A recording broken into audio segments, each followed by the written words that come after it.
네, 이재용 삼성전자 부회장이 어제 항소심에서 집행유예 선고를 받고 석방이 됐습니다. 혐의 대부분이 무죄로 인정된 배경에 눈길이 쏠리고 있는데요.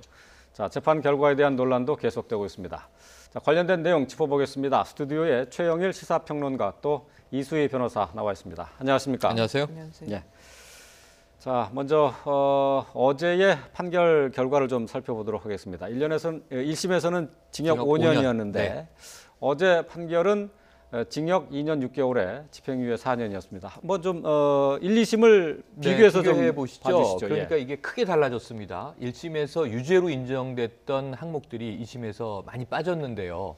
자, 승마 지원에서 1심에서는 유죄 72억 원의 뇌물이 예. 인정됐었는데 예. 2심에서는 그게 거의 반토막이 났죠. 예. 36억 원을 뇌물로 인정한다. 그리고 이제 여기서도 유죄로 인정을 했기 때문에 어제 풀려난 게 화제이지 무죄가 된 건 아니에요. 예, 그렇죠. 그런데 이제 형량이 반으로 준 거예요. 예. 그리고 이제 집행유예가 선고된 건데 여기서도 적극적인 뇌물이 아니라 소극적이라는 부분이 좀 강조가 됩니다. 예, 어찌 보면 예. 정치 권력의 강요에 의해서 뇌물을 준 정황으로 본 것 같고요. 예. 영재지원센터, 이게 동계 스포츠 영재지원센터, 장시호 씨가 이 건으로 지금 법정 구속이 됐습니다. 예. 풀려났다가. 그런데 이게 1심에서는 유죄였는데 2심에서 무죄가 되면서 16억 원의 돈이 뇌물에서 빠지게 된 거죠. 예. 그리고 이제 미르케이 스포츠재단, 이게 제일 큰 건데 이건 삼성만이 아니라 이제 워낙 여러 정경련 산하의 기업들이 걸려 있었던 건데 1심, 2심 다 무죄라고 하는 점은 예. 뭐 동의를 하고요. 예. 이 부분은 빠져 있습니다. 횡령 부분에 있어서 이제 일부 유죄는 금액이 줄어들어서 그대로 이어졌는데 예. 그러니까 뇌물 문제는 부분이 계속 연결이 된 거죠. 예, 뇌물이 횡령과 범죄 수익 연결됐는데 은닉. 예. 뇌물이 빠지면서 이 해외 도피, 예. 자금을 이제 재산을 해외 도피한 부분하고 범죄 수익을 은닉한 부분은 2심에서는 1심과 다르게 완전히 혐의가 없다. 그러니까 무죄로 이제 되면서 예. 이 부분은 이제 감형의 아주 큰 조건이 됐는데 아. 그러니까 이제 박영수 특검에서 같은 금액이 승마 지원 관련으로 코스포츠를 통해서 예. 해외로 빠져나갔는데 이 돈이 뇌물이면서 또 횡령 자금이면서 또 이 재산을 해외로 도피한 것이면서 예. 범죄 수익을 은닉한 것이다. 예. 이게 다 걸려 있었던 거예요. 근데 어찌 재산 보면 국외 도피 부분도 지금 걸려 화면에 있는 지금 안 겁니다. 나오고 있는데 다시 한번 그걸 좀 넘겨주시죠. 예, 국외 도피 부분이 이제 무죄가 된 거죠. 네네. 예. 그리고 이제 또 한 가지는 국회 위증 부분은 예. 자 이제 우리 기억하시겠지만 이재용 부회장이 이제 국회 청문회에 출석해서 최순실을 모른다, 신문 보고 알았다 이런 예. 취지의 이야기를 합니다. 하지만 이 부분은 위증이다. 최순실을 뒤늦게 언론을 통해서 알았다고 하는 말은 위증으로 보이나 나머지 대부분의 진술, 특히 이 일부 유죄 전체가 유죄에서 일부 유죄라고 변경된 대목들은 지금 2심 재판부가 가장 1심과 다른 것은 승계 작업은 존재하지 않았다고 보는 거예요. 예, 예. 그러니까 이제 1심에서는 이건 전형적인 정경유착이다.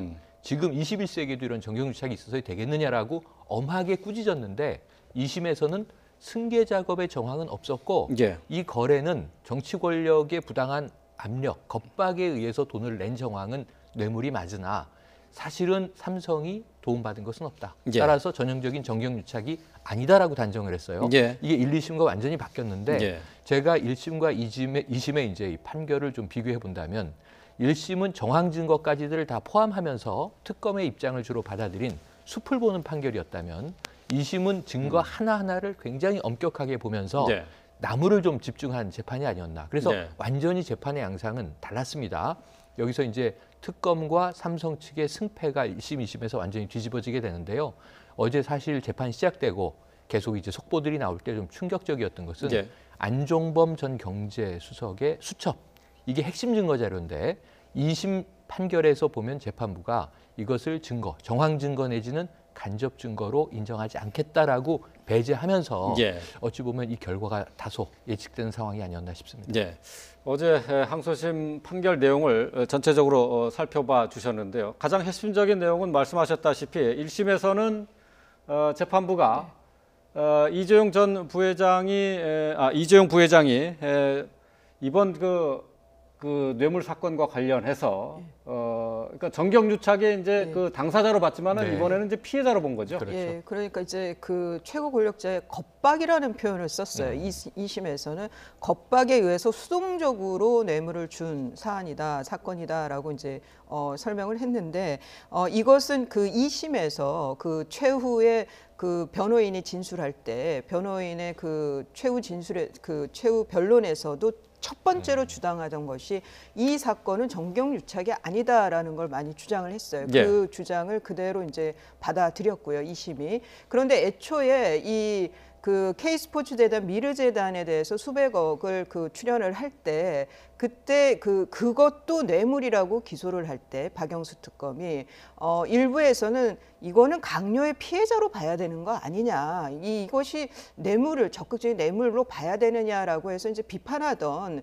그 의구심을 갖던 그 시각도 많았거든요. 예. 근데 그것은 그대로 1심, 2심에서도 전부 다 뇌물로 인정이 안 됐죠. 예. 그런 면에서 그러니까 이재용 부회장이 무죄를 받은 것이 아니라 36억에 대해서는 뇌물죄 유죄를 받았지만 박영수 특검에서 너무 수백억 그 뇌물로 기소를 했다가 예. 일부만 인정이 되니까 예. 마치 면죄부를 주는 듯한, 면죄부를 받은 듯한 그런 느낌을 또 준다는 면에서 좀 박영수 특검이 무리한 기소를 한 면도 예. 좀 냉정하게 따져봐야 된다고 생각합니다. 예. 그 박영수 특검에서 이제 총 뇌물 액수가 이제 433억이었어요. 처음에는요. 예. 네. 이게 이제 36억으로 줄어드니까 어마어마하게 보이기는 하는 그런 면이 있습니다. 근데 어제 재판에서 가장 큰 쟁점 가운데 하나, 핵심 쟁점 가운데 네. 하나가 이제 묵시적 청탁 아니었습니까? 그렇습니다. 이 부분을 그렇습니다. 재판부가 인정을 안 한 거죠. 안 한 거죠. 그래서 이 재판 전부터 이제 세기의 재판이라고 박영수 특검이 불렀는데 1심에서는 특검이 상당히 유죄를 이끌어내서 좀 개가를 올렸죠. 근데 2심 초기 시작할 때부터 판결 전에 묵시적 청탁의 인정 여부가 아주 중요한 대목이다. 예. 이렇게 얘기를 했었는데요. 그러니까 사실은 지금 이게 도안이면 못 게임으로 형량이 더 올라갈 것이냐, 집행유예를 받을 것이냐. 우리가 특히 이제 재벌가에 대해서 3호 법칙이라고 하는 또 룰이 예. 많이 적용돼 왔기 때문에 그러면 이제 한 3년 정도로 감형이 되면서 집행유예 5년 받는 거 아니냐, 이런 관측도 있어서 둘로 갈렸어요. 예, 예. 그런데 대다수 법조인들은 좀 형이 가중될 가능성이 더 높다 이렇게 본 것이 묵시적 청탁 자체가 뇌물인데 주고받은 게 있어야 이제 대가성이 있는 거잖아요. 예, 예. 근데 이 청탁은 무엇이냐? 승계를 도와달라는 것이었다. 그리고 이것을 포괄적 뇌물로 1심은 인정을 했는데 2심은 이제 이것은 묵시적 청탁을 인정하지 않은 거죠. 묵시적이라고 하는 말이 굳이 들어가는 이유가 명확한 증거가 없는 겁니다. 독대를 3번 했는데 한 차례 독대가 더 있었다. 이게 예. 안봉근 전 비서관 얘기가 나오면서 이것을 영차 독대, 이 청와대 안가에서 영차 독대 이렇게 불렀는데요. 이 자체의 정황을 2심 재판부는 아예 인정하지 않았습니다. 예. 이게 조금 이제 1심하고의 그 차이가 지는 것이 이제 두 재단, K스포츠재단하고 미르재단에 준 돈에 대해서는 1심에서는 이제 이게 그리고 장시호 씨가 관여된 동계 스포츠 영재센터. 영재센터 예. 거기는 제3자 뇌물죄로 기소를 했어요. 그렇죠. 예. 그래서 부정한 청탁이 요건 안에 꼭 들어가는 거예요. 예. 이 부정한 청탁을 명시적으로 했다라는 거는 특검이 입증을 못했어요. 그렇죠. 그래서 여러 정황으로 보면 이게 묵시적으로 한마디로 이심전심으로 알았던 거 아니냐. 그런데 이제 개별 현안에 대해서 뭐 이런 삼성물산의 어떤 합병이라든가 이런 개별 현안에 대한 것은 인정이 안 됐어요. 1심도. 예, 예. 하지만 포괄적인 현안, 그러니까 이건희 회장에서 이재용 부회장으로 그 경영이 승계되는 작업, 그 작업이 좀 잘 이루어지도록 이 돈을 갖다 준 거다라고 해서 이제 그 묵시적 청탁 얘기가 이제 1심에서는 그런 경영권 승계 작업이 있었고 이것은 이심전심으로 안 거다. 예. 그런 이제 묵시적 청탁이 인정이 됐죠. 그래서 다만 그 두 재단의 경우에 두 재단의 경우에 이재용 부회장 입장에서는 그 두 재단이 최순실 씨가 사적으로 이용할 재단이라는 거는 알 수 없었다라서 무죄가 난 거예요. 예, 그래서 예. 동계스포츠센터는 유죄가 났고 그랬는데 2심에서는 지금 경영 승계 이런 포괄적 현안도 존재했다고 그 보기에 증거가 부족하다는 거고 예. 그러니까 이후에 묵시적 청탁조차도 인정되기가 어려운 거죠. 예, 제가 궁금한 건 말이죠. 이 묵시적 청탁이라는 얘기를 사실은 이번 재판을 통해서 시청자분들도 처음 듣게 되는 분들이 예. 많을 것 같아요. 근데 형사 재판에서 이 묵시적 청탁이 인정이 돼서 유죄로 또 판결이 나는 경우도 있지 않습니까? 어떤 경우에 무시적 청탁이 인정이 되는 겁니까? 그러니까 이게 제3자 뇌물이 됐을 때 부정한 청탁을 묵시적으로 한다는 거는 어렵죠. 이거는. 근데 다만 이제 뇌물죄라든가 어떤 그 현안들, 개별 현안들이 있을 때 어떤 인허가를 갖고 있을 때 인허가권을 두고 그 뭐 구청장이나 이런 사람한테 돈을 줄 땐 그럴 때는 그것이 이제 명시적으로 이 허가 꼭 내주십시오 하고 주지 않았다 하더라도 그런 정황 여러 사업들이 있었고 뭐 이런 상황에서 건넸다라고 하면 그런 거는 무시적 청탁을 얘기할 수 있죠. 그렇다면 그러니까 단순 뇌물죄 이제 보통 이런 것들이 포함이 될 수 있다는 얘기고 제3자 뇌물에는 보통 이게 적용이 안 된다는 얘기인가요? 이 부정한 청탁이 좀 더 엄격하게 입증이 돼야 되는 거죠. 그런 면에서 1심 재판이 좀 비판을 받았었어요. 무시적 청탁은 듣도 보도 못하겠다라는 아주 심한 얘기까지도 나왔었는데 2심에서는 그런 의미에서의 뭐 이 기존의 법리 그대로 인정한 면은 있는데 다만 이제 형량에 있어서 비판을 받고 있는 것 같습니다. 예. 자, 어쨌든 이제 뭐 이 무시적 청탁 이 부분이 부인이 됨으로 해서 이제 뇌물죄 부분도 많이 이제 감형이 되고 이제 뇌물 인정된 액수도 많이 줄었잖아요. 줄어들었습니다. 줄어들었지만 처음에 아까 말씀하신 대로 처음에는 미르와 K스포츠 재단의 출연금까지도 뇌물의 성격이다라고 봤기 때문에 이제 433억이 애초에 특검이 잡았던 뇌물의 총액인데 이게 이제 1심 재판에서는 미르와 K스포츠 재단은 뇌물로 보기가 참 이제 이 난감했던 것이 출연한 기업이 굉장히 많습니다. 10여 개 업체가 정경련을 통해서 출연하지 않았습니까? 그럼 이 부분이 삼성만 뇌물이냐? 그래서 이제 사실은 SK와 롯데도 추가 기소가 돼 있는 상황인데 이게 출연금 외에 개별적으로 오간 정황들에 대한 것이고 나머지 출연한 기업들을 이 출연금 자체를 뇌물로 보진 않았어요. 이것은 우리가 청문회로 돌아가 보면 송경식 CJ 회장이 청문회에서 무슨 얘기를 하냐면 이런 일이 과거 군사 독재 정권 때는 있었다. 하지만 지금 이런 일이 있는 것은 개탄할 일이다라는 취지의 얘기를 합니다. 그러니까 사실은 기업들은 정치 권력의 돈을 어쩔 수 없이 상납한 것으로 이제 볼 수 있어요. 그래서 이 부분은 삼성에 대해서도 뇌물로는 빠졌습니다. 1심에서도. 그래서 그 대신에 뇌물에서 이 1심에서는 고가의 명마들을 제공한 것. 이것도 뇌물로 봤었고요. 마필 지원. 그다음에 또 이 동계 스포츠 영재 센터에 대한 16억 지원도 뇌물 유죄로 받습니다. 그래서 전체적으로는 약 80억 원 내외의 뇌물 금액이 인정이 됐던 거고요. 또 한 가지 이제 2심과 완전히 달랐던 점은 이 중에서 독일로 지원된 금액들 이것이 횡령으로 인한 범죄 자금일 뿐만 아니라 해외로 재산을 도피한 것이고 범죄 수익을 은닉한 것이고 이런 부분들이 다 유죄로 또 추가적으로 인정이 돼요.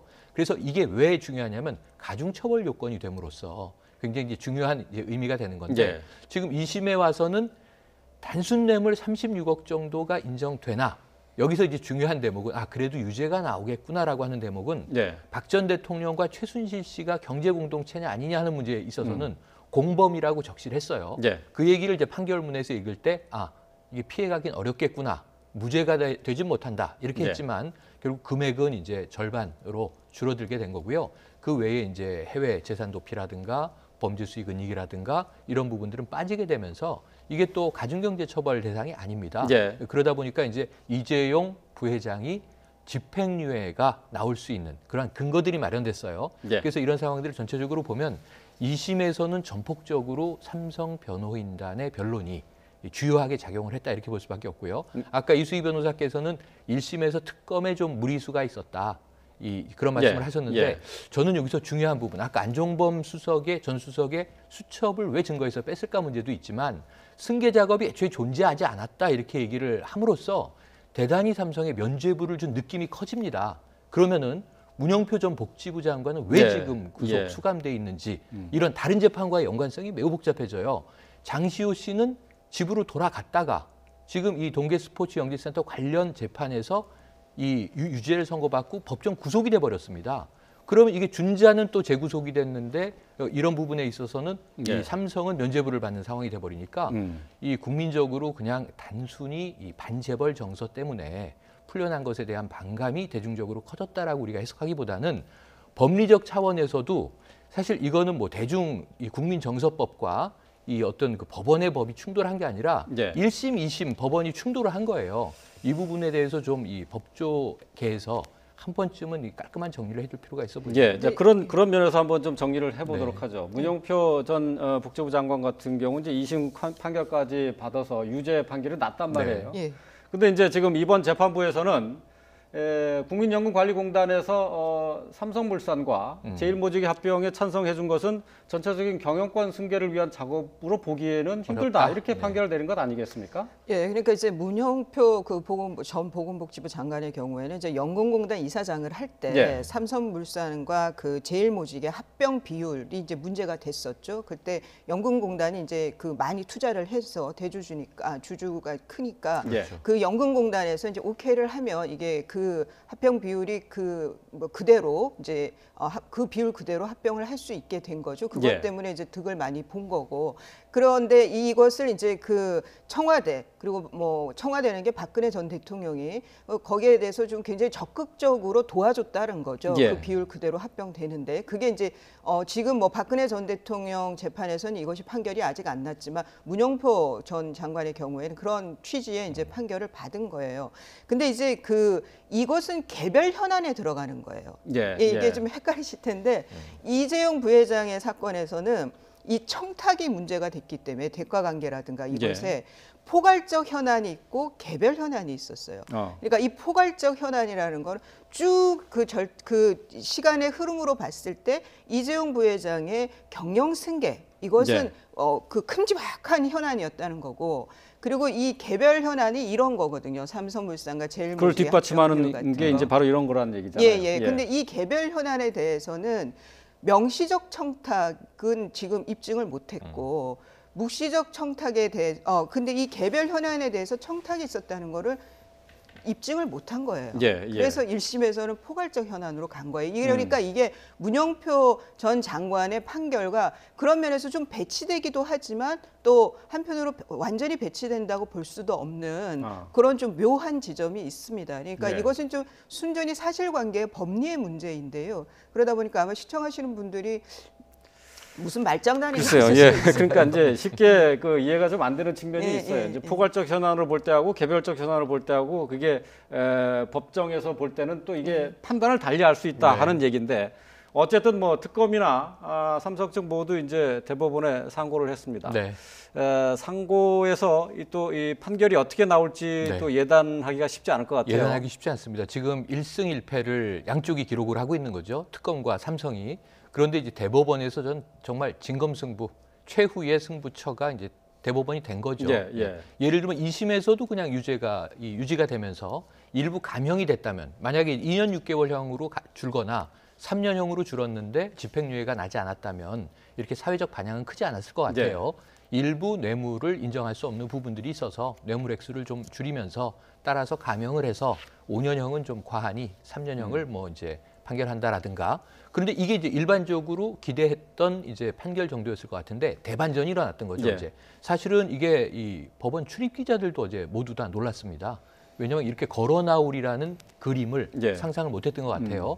그런데 문제는 이제 대법에서는 결국 또 이제 그러면은 이 특검이 기대하는 것은 이 2심의 형량이 다시 이제 파기환송되는 걸 기대할 수밖에 없거든요. 예. 그래서 이제 대법이 과연 파기환송을 할 것이냐, 아니면 2심의 취지를 주로 받아들여서 예. 형을 확정할 것이냐, 예. 이제 이 대목인데 예. 삼성은 지금 2심에서 이 논리가 통했기 때문에 예. 지금 변론 논리를 전략을 그대로 가져갈 것 같고요. 제가 보기엔 삼성은 피해자다. 박근혜 정권의 이 부당한 어떤 이 기업의 겁박에 대한 예. 착취를 당한 것이다. 이렇게 주장할 가능성이 큰데 특검은 지금 묵시적 청탁 부분을 얼만큼 더 드러낼 수 있는가인데 사실은 시간이 흐르면서 조금 더 나온 대목들이 있거든요. 예. 우리가 청와대 이번 정부 들어와서 청와대에서 쏟아져 나온 캐비넷 문건에는요. 우리가 이제 보도한 바도 있습니다만 이 삼성 승계를 도와주라고 하는 문건도 있었다. 이제 이러한 부분들이 조금 더 이러한 묵시적 청탁을 정황 증거만으로도 강화할 수 있는 증거로 갈 수 있느냐. 저는 안종범 전 경제수석의 수첩이 증거로 채택됐다면 자, 상황이 다를 것으로 그런 예측을 부분들을 좀 해봅니다. 생각을 해보도록 하죠. 보통 이제 1심, 2심은 사실심이라고 그렇죠. 하고 대법원 상고심 같은 경우는 법률심이라고 그렇죠. 얘기하잖아요. 예.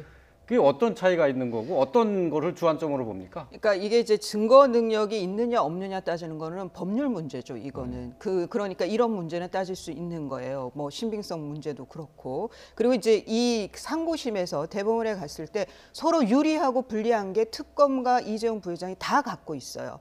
그러니까 지금 인정된 36억의 경우에는 박 전 대통령과 최순실 씨가 공모 공동정범이다. 단순 수뢰에. 예. 근데 이런 경우가 극히 드물었거든요. 이전까지는. 이런 경우에는 공무원이 다른 사람한테 돈 주라 그러면은 제3자 뇌물 제공으로 갔단 말이죠. 예. 그런데 이거를 단순 수뢰로 그러니까 그 공무원이 받는 거와 같이 본 이것이 이 과연 가능하느냐 이게 이제 법리적으로 문제가 없느냐라는 것을 예. 대법원에서 판단을 받아야 되고요. 만일 그 부분이 이런 공모 공동정범 인정되지 않는다라고 하면은 이재용 부회장은 무죄 가능성이 높아져 예. 버리는 거죠. 이러면. 예. 그런데 또 특검에서 이제 한 이 재산국외 도피 이 도피에 대해서 1심은 인정을 했지만 2심에서는 이것이 나중에 이 이재용 부회장이 개인적으로 뭐 외국 나가서 쓰려고 이것을 용도를 허위로 신고해서 돈을 빼돌린 그런 도피가 아니다라고 그렇죠. 해서 이거를 무죄를 했단 예. 말이에요.